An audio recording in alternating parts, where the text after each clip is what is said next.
You can't be too stupid down there. You know, take a false sense of that. I'm going to take it out of context and say you can't be too stupid. That's right. You cannot be too stupid. You can't be too rich, and you can't be too stupid. Okay. Goes wild. Keep it around. Okay. Just throw Anytime something. you have speed. Something. What is your philosophy these days on making movies? Are you you seem to be in a work mode?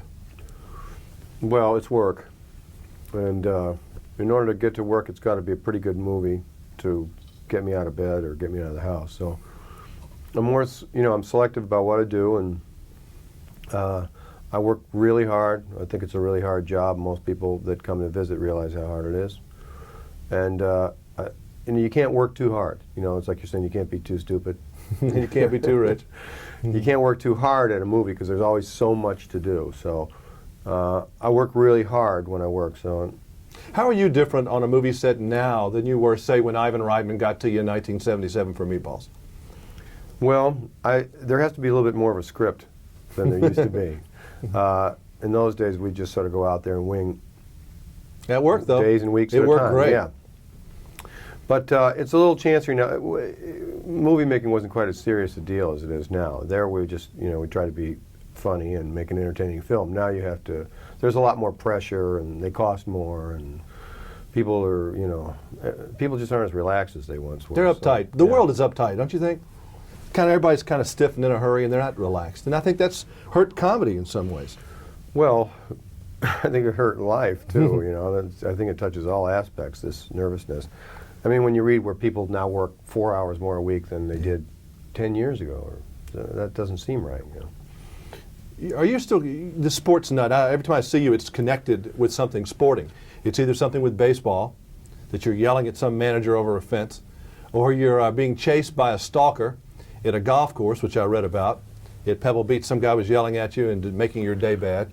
Are you a sporting guy a lot? Well, I've got to erase that impression. I mean, if I were just a tourist in this country, the only way that I'd know who I were is that I end up on SportsCenter or some sort of highlight reel. So who's this weird sports guy? Yeah, he's always there. Sports took. It's really more for adolescents. It's supposed to curb your sort of like hormonal urges. That you're supposed to be able to work it off with sports. I guess it's still working with me, but I should be able to transform that energy into something else. Are you going to make a baseball movie finally about Beck? Yeah, I will. I'll make that movie, if I stay, my mind is still right. Because your passion is for that, isn't it? Well, it's America's game. I think it's the best game, really. And Vec was cool guy. A cool guy, and a guy someone that could use someone like Vec right now. Let me run back a couple of quick movies and what your impressions are on those now that you've had time to meditate and pray about them.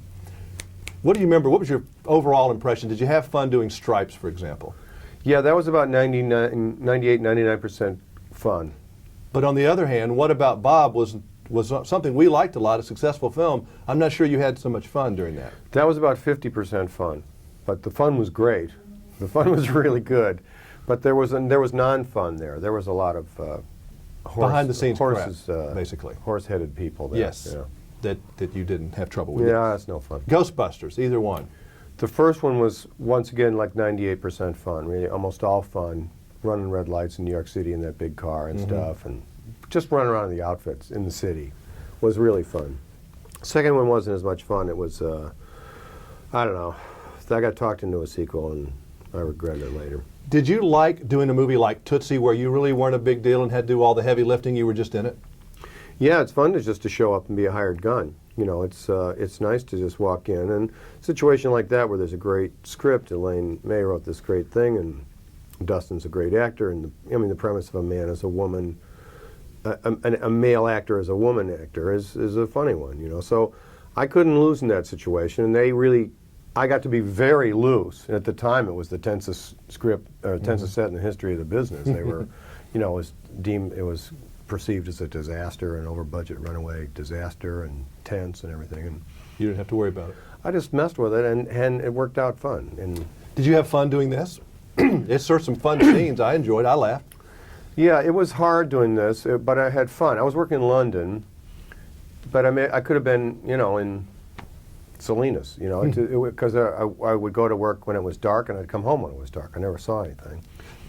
And but it was fun. I do these big dance numbers. Does it help you to do a costume? Does that still help as a comedian?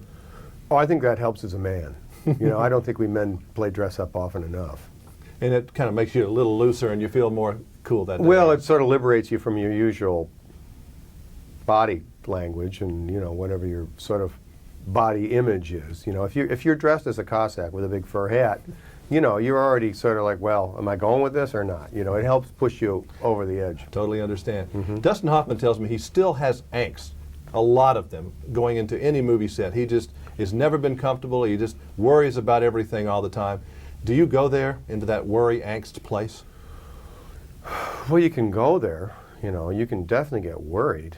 I tried not to worry. I'm always trying to loosen up the crew, relax everybody. If somebody gets too tense, he becomes the subject. He becomes the butt of all the humor.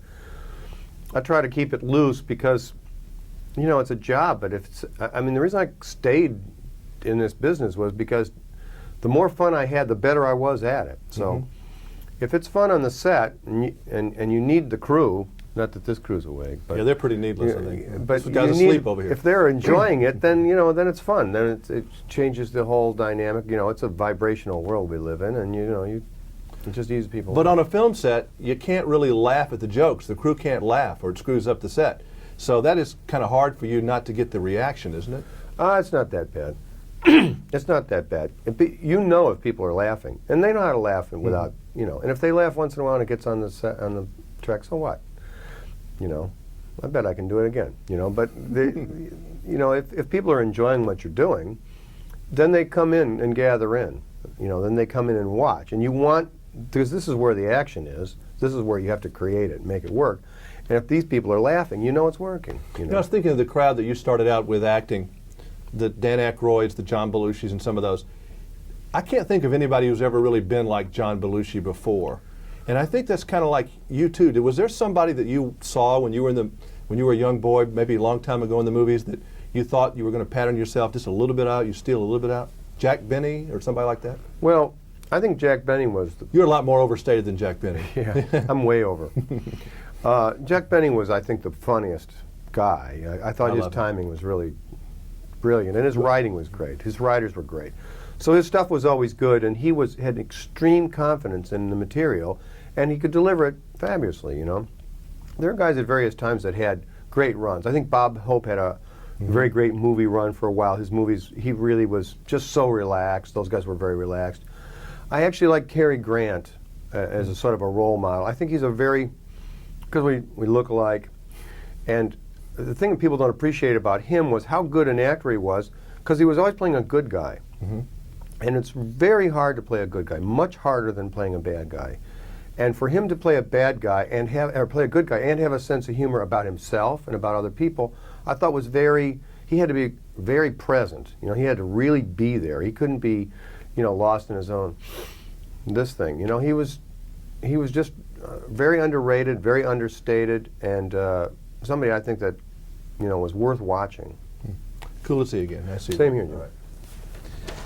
Yeah, listen, someone gave me a tape from a roast early